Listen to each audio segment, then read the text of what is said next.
What if oversharing is just authenticity with no container?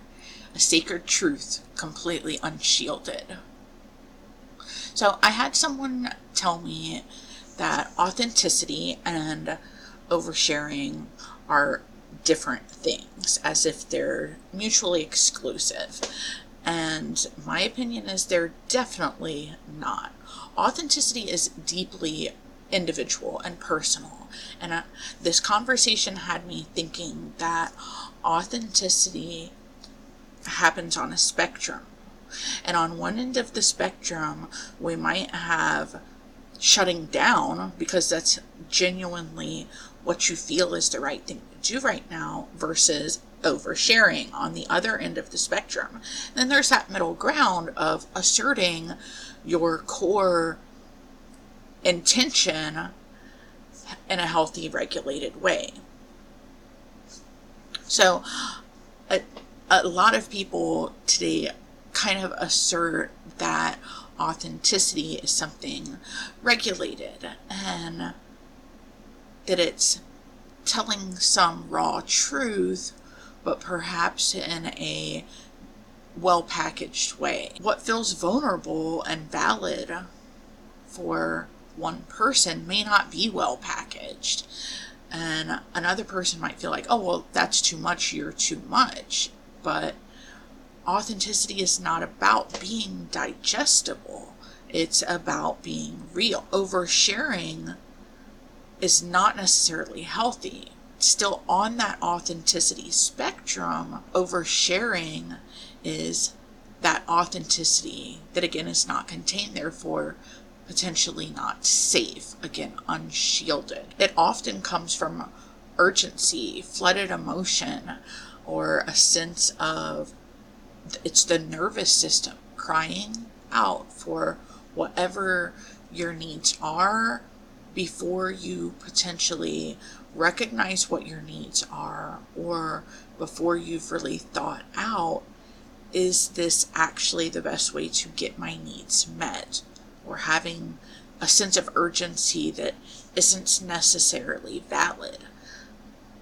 The feeling is valid, but it may not be grounded in reality. So I think that oversharing is like an ungrounded version of authenticity. It's when your container overflows. It can be a little bit explosive even. It's not wrong, it's just not contained.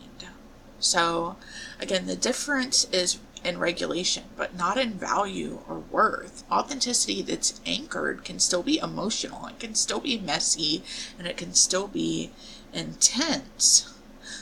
But it's thought through which parts of this are actually speaking from and to my need in an effective way.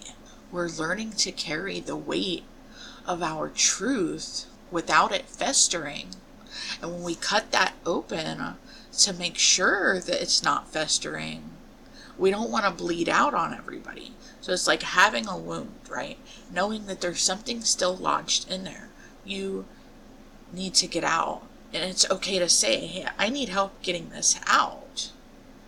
You don't always have to come back to the situation. And that's the part of what people get twisted, is thinking that authenticity is only, oh, well, I have this scar from this wound or this place where I was inflicted, and I had to heal it and stitch it back up, and this is the scar that I still have. No, sometimes authenticity is, hey, there's this wound. I've just been wounded. I need to cut this out of me so that it doesn't fester, because the festering would be on that end of the spectrum where we shut down and avoid, right? And we bury it. Then on the other end of the spectrum, we're bleeding out unnecessarily because you went too deep and you hit a vein, and now you're putting yourself at risk of bleeding out. So it's okay to ask for help and let it be known, hey, there's this wounding. I need it taken care of. I need to help with this right now. But pause, breathe. Just breathe and you'll be better able to handle your truth and what that mess is, or what it is you need to address, without either the festering and the burying or the hitting a vein and losing too much. The world often names our pain and our problems or our needs even as too much. But external discomfort does not invalidate what's real to the person expressing themselves. So the question becomes, how can I learn to hold and express my truth with care and offering or asking to connect with others without becoming too vulnerable, with having that level of vulnerability that is authentic and real, but isn't putting me in danger and isn't harming others. So we don't want to harm others with our truth either. So we can be authentic and still discerning. And this is not something I have always had the greatest time with.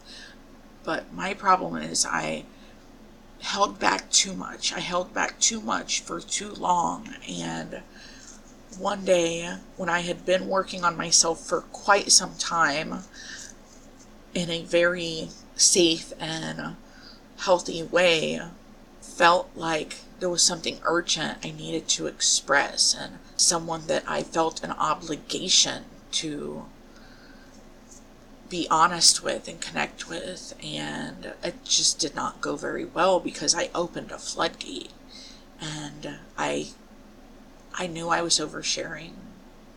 I felt that it was the right thing to do, to show just how vulnerable I could be in order to ideally allow and invite this person to feel safer themselves. However, it completely backfired and only ended up hurting me. And I don't know the impact it had on that other person's life, but I know that I've lived with a lot of remorse about how it potentially impacted their life. So, while oversharing isn't always a mistake, it definitely can be. Those things that I needed to express, or the things that I needed to protect, and even my intentions for being careful and caring for that person in our world, will still manifest. They are still manifesting. They are still very real. Nothing can erase that. However, I put my truth in danger by oversharing at the wrong time and in a completely unhinged manner. I just didn't properly, my container was not enough. The container was not enough, y'all. The container was not enough. That's all there is to it. If you feel like your truth is too much, or someone else's, we can perhaps create better containers for ourselves. And if it's meant to be met by whoever or wherever, whenever, the universe and God will help you make sure that happens. So that's what was on my mind for today, and I am sending much love until next time.